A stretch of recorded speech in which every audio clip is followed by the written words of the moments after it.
Ya, assalamualaikum warahmatullahi wabarakatuh.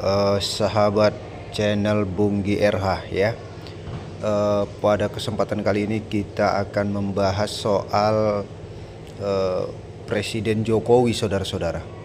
Kita sama tahu bahwa situasi politik hari ini sangat-sangat dinamis dan perkembangannya sangat masif sekali, dan itu bisa saja menjadi blunder buat Jokowi. Nah, jadi begini saudara-saudara ya. Situasi Jokowi sekarang atau hari ini itu dalam keadaan panik, kemudian marah, saling gertak, emosi, menahan tangis, labrak sana, labrak sini, dan mulai meringis-meringis. Itulah situasi di istana saat ini. Gejala dan segala upaya dilakukan demi memenangkan Prabowo yang surveinya tak kunjung tembus 50%. Bahkan untuk mencapai 40% saja pun harus pakai siraman bansos, intimidasi dari oknum-oknum aparat, berangus baliho Ganjar, dan lain-lain.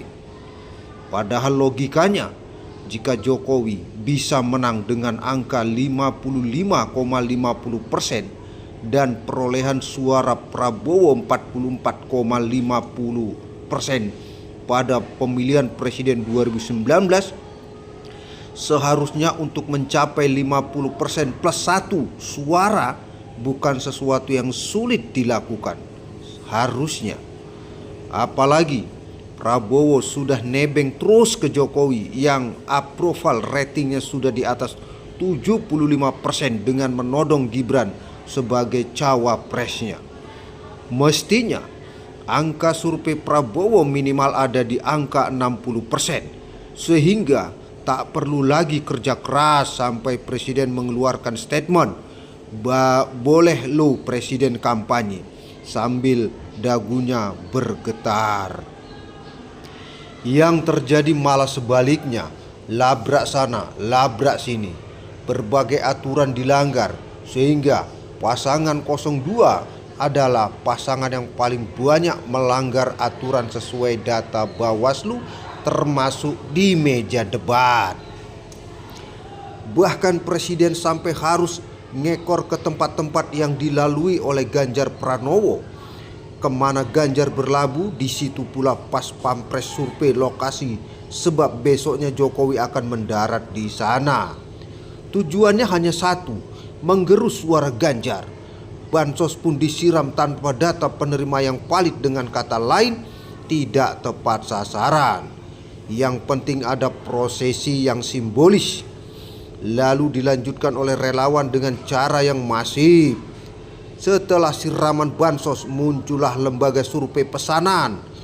Lucunya, semua responden wajib didampingi oleh aparat keamanan sipil atau aparat desa, agar semua responden memberi suara pada 02. Uniknya, belakangan beberapa daerah mulai menolak dijadikan sebagai responden survei karena tidak ingin image daerahnya jadi sasaran amarah presiden yang menjabat sekaligus sebagai juru bicara dan tim sukses 02. Ini artinya rakyat mulai sadar penuh semua ini hanyalah intrik dan cara-cara yang keji. Kabinet ternyata masih banyak yang berakal sehat. Tak semua mau jadi budak capres pelanggar HAM dan pelanggar konstitusi. Sementara Jokowi tak bisa memerintahkan kabinetnya untuk mendukung 02 secara langsung, mengingat jalannya roda pemerintahan masih jadi pertimbangan nomor 3. Anggota kabinet semisal Bu Sri Mulyani, Bu Retno, Pak Bas, Pak Budi Karya, dan lain-lain memegang peranan yang sangat strategis, tapi ternyata tidak bisa disetir oleh sang pelanggar HAM begitu saja. Istana seperti terbagi jadi 2. Ada kabinet Prabowo, ada pula kabinet kerja. Jokowi tak lagi jadi sentral di sana, sebab menteri-menteri oportunis sudah jadi kaki tangan Prabowo, bukan lagi Jokowi. Jokowi makin bingung kabinet ini punya siapa, punya Jokowi atau punya Prabowo. Bahkan seorang presiden harus jadi budak seorang capres.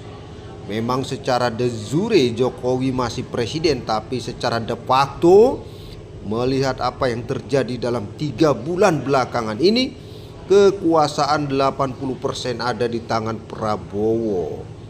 Kemarahan Jokowi sebenarnya bukan sekedar angka survei yang mandek, tetapi kemarahan Jokowi juga karena situasi yang jadi buah si malakama.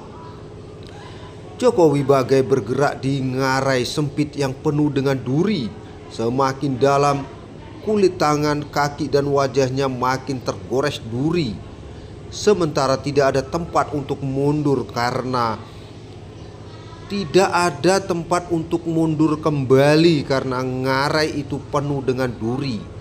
Jokowi bingung dengan keadaan. Mengapa jadi begini? Mengapa kabinet saya seolah-olah jadi kabinet Prabowo? Kabinet saya patuh kepada siapa sekarang?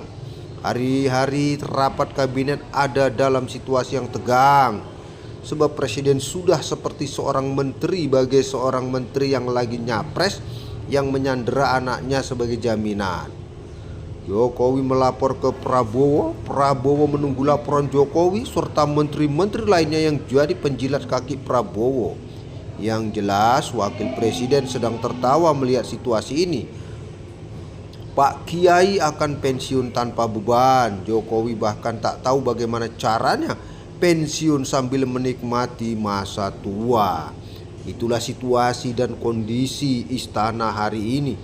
Presiden Jokowi dengan segala keberpihakannya kepada anaknya tentunya, karena semua orang sudah pada tahu, makin pusing 7 keliling terkait dengan pencalonan 02. Sepertinya Anies dan Ganjar melenggang kangkung. Untuk satu putaran mungkin Anies Baswedan sebagai pemenangnya. Semoga.